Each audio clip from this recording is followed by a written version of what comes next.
How are you? On the cutting edge, Rush Limbaugh executing his nine host duties flawlessly, zero mistakes.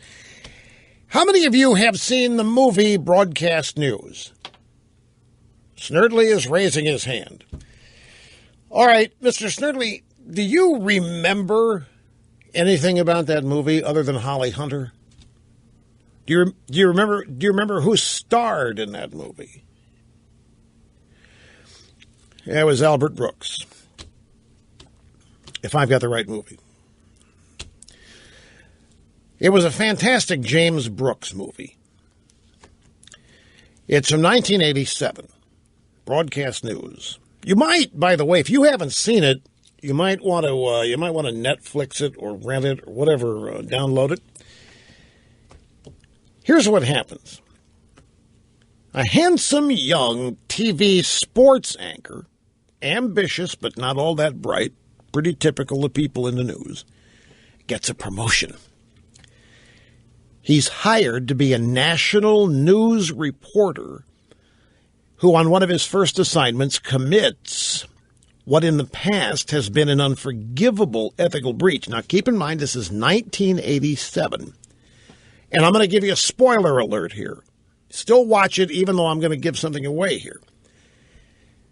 This enterprising young local TV sports anchor, ambitious but not all that bright, hired to be a national news reporter, first assignment, commits what used to be an unforgivable ethical breach. He interviews a young woman about her heart-wrenching experience with date rape.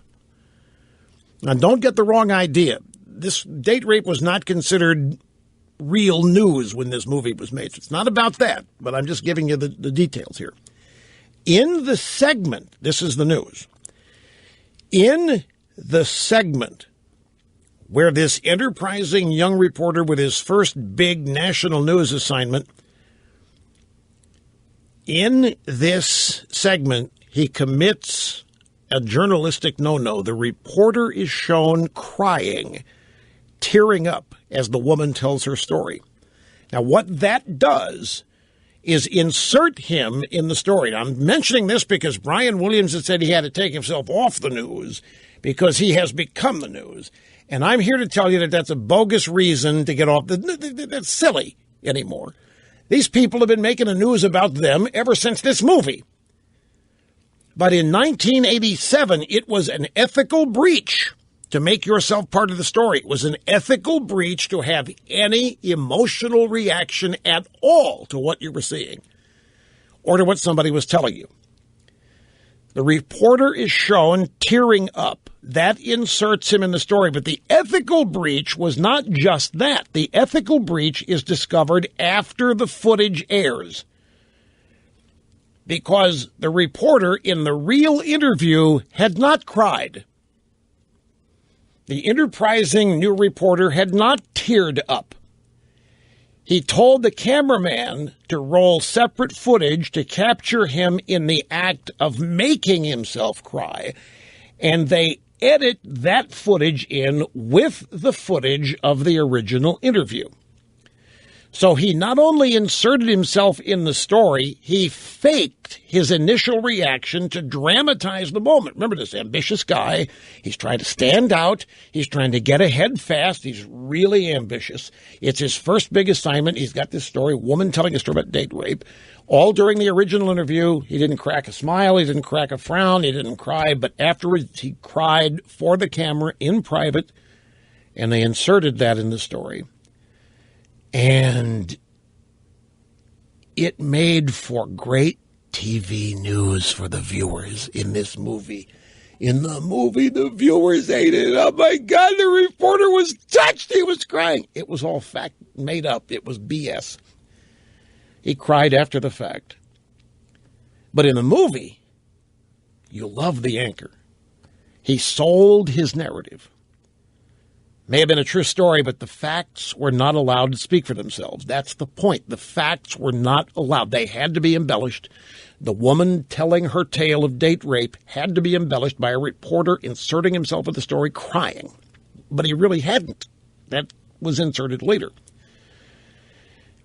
And what the hell, who cares if it was true anyway? It was good TV. It was compelling television. And the rating, and this guy became a huge star right off the bat. More assignments, big ratings, bring in much needed revenue.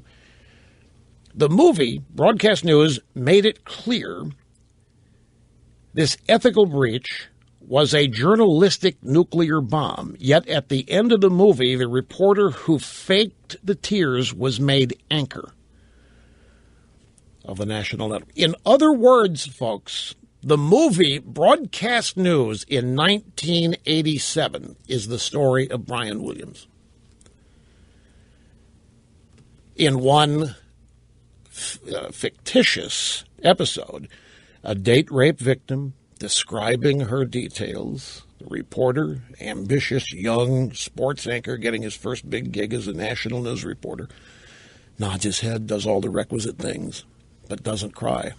Fakes the tears later, inserts them, much like they altered the 911 call, a Trayvon Martin case. The movie is prescient. It is a must-see to fully appreciate what James Brooks foresaw happening to network news all the way back in the 1980s. Yeah, I think the movie Broadcast News is to journalism what Wag the Dog is to politics. It's fascinating how prescient James Brooks was back in 1987.